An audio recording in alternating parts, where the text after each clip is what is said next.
High all எல்லாரும் எப்படி இருக்கீங்க? Welcome back to my channel Sai Aarthi's vlog. என்னுடைய சேனல் ஃபஸ்ட் டைம் பார்க்குற மாதிரி இருந்தால் கண்டிப்பாக சப்ஸ்கிரைப் பண்ணுங்கள், மறந்துடாமல் பெல் ஐக்கானை ப்ரெஸ் பண்ணுங்கள். அப்போ தான் நான் போட வீடியோ உங்களுக்கு நோட்டிஃபிகேஷனாக வரும். இன்றைக்கி நம்ம ரொம்ப சிம்பிளான அட்டகாசமான சுவையில் சூப்பராக ஒரு மீல் மேக்கர் கிரேவி எப்படி செய்யறதாங்க பார்க்க போகிறோம். ஃபஸ்ட் ஒரு பேன் வச்சுக்கோங்க. தண்ணி 1 லிட்டர் ஆட் பண்ணியிருக்கேங்க. நான் ஒரு பவுல் மீல் மேக்கர் எடுத்திருக்கேன். குட்டி மீல் மேக்கர் தாங்க எடுத்திருக்கேன்.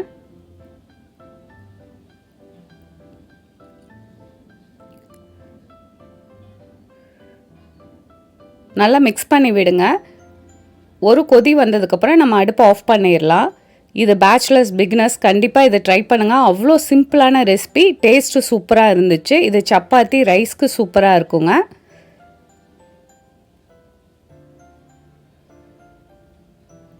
இப்போ ஸ்டவ் ஆஃப் பண்ணிவிட்டு தண்ணி ஃபுல்லாக ட்ரை பண்ணிவிட்டு மீல் மேக்கர் இருக்கிற தண்ணியும் நல்லா இறுக்கி புழிஞ்சு தனியாக எடுத்து வச்சுக்கோங்க.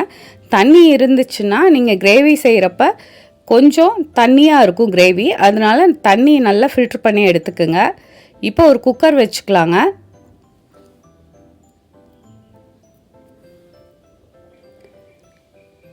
குக்கிங் ஆயில் 1 ஸ்பூன் ஊற்றிக்கிங்க. இதுக்கு ரொம்ப எண்ணெயும் தேவைப்படாது. ஒரு 15 மினிட்ஸில் நம்ம இதை செஞ்சு எடுத்துடலாங்க. அவ்வளோ சிம்பிளான ரெசிபி, டேஸ்ட்டு சூப்பராக இருந்தது. பிரியாணி ஸ்பைசஸ் ஆட் பண்ணிக்கிங்க. தாளிக்கிறதுக்கு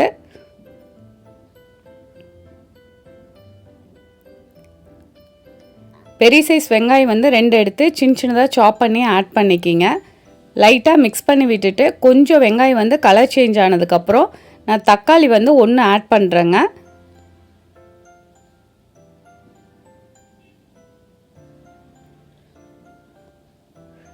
மிக்சியில் ஒரு பல்ஸ் போட்டு எடுத்து தக்காளியை ஆட் பண்ணிக்கிங்க. நீங்கள் கட் பண்ணியும் ஆட் பண்ணிக்கலாம். நான் கொஞ்சம் கிரேவியாக இருக்கணுங்கிறக்காக தக்காளி மிக்சியில் அடித்து ஆட் பண்ணுறேங்க. நல்லா மிக்ஸ் பண்ணி விடுங்க. ஒரு 2 நிமிஷம் நல்லா கொதிக்கட்டும்.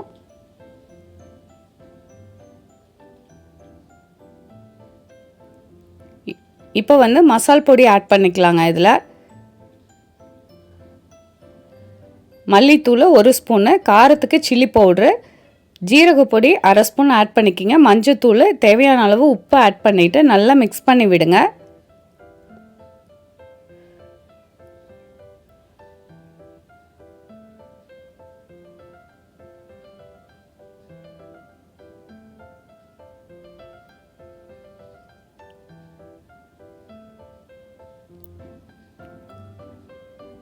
இப்போ சின்ன ஸ்பூனில் 1 ஸ்பூன் நான் இஞ்சி பூண்டு பேஸ்ட்டை ஆட் பண்ணுறேங்க. அதையும் நல்லா மிக்ஸ் பண்ணி விட்டுருங்க. பச்சை வாசனை போனதையும் நம்ம மீல் மேக்கர் ஆட் பண்ணிக்கலாம். பாருங்கள், வெங்காயம் தக்காளி எல்லாம் கிரேவி பதத்துக்கு வந்துருச்சு.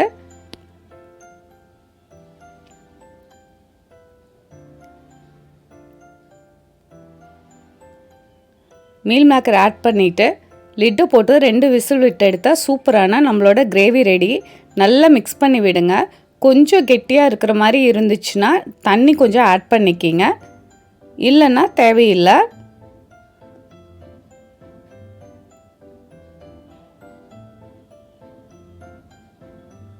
நான் சின்ன டம்ளரில் 1/2 டம்ளர் தாங்க ஆட் பண்ணுறேன் தண்ணி.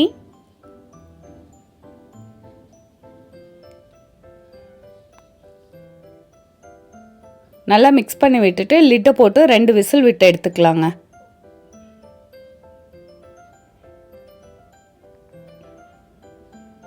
இப்போ ஓப்பன் பண்ணி பார்க்கலாம்.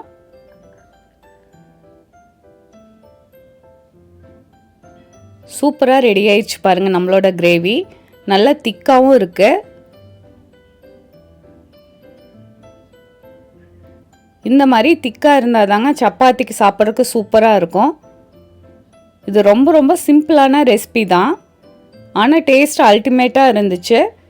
ஃபைனலாக கொத்தமல்லி இலை கொஞ்சம் சாப் பண்ணி ஆட் பண்ணிக்கிங்க. சூப்பரான கிரேவி ரெடி ஆயிடுச்சு. பேச்சுலர்ஸ் பிகினர்ஸ் கண்டிப்பாக ட்ரை பண்ணி பாருங்கள். அவ்வளோ ஈஸியான ரெசிபி இது. இது சப்பாத்தி ரைஸு தோசை எல்லாத்துக்குமே சூப்பராக இருக்குங்க.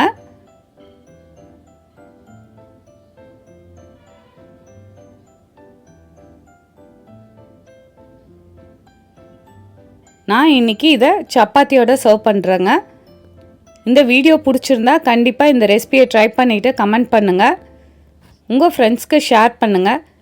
என்னுடைய சேனலில் நிறைய ஹெல்த்தியான ரெசிபீஸு, இன்ஸ்டன்ட் ரெசிபி எல்லாம் இருக்குது. உங்களுக்கு டைம் கிடைக்கிறப்ப கண்டிப்பாக போய் செக் பண்ணி பார்த்துட்டு ரெசிபியை ட்ரை பண்ணி பாருங்கள்.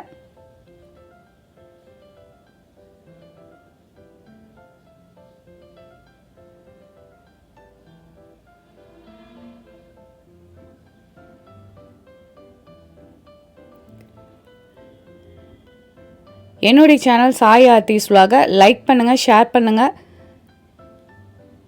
சப்ஸ்கிரைப் பண்ணுங்கள். மறந்துடாமல் பெல் ஐக்கானை ப்ரெஸ் பண்ணுங்கள். அப்போ தான் நான் போடுற வீடியோ உங்களுக்கு நோட்டிஃபிகேஷனாக வரும். இன்னொரு இன்ட்ரெஸ்டிங்கான ஹெல்த்தியான ரெசிபியோட உங்களை மீட் பண்ணுறேன். Thank you so much. Have a good day.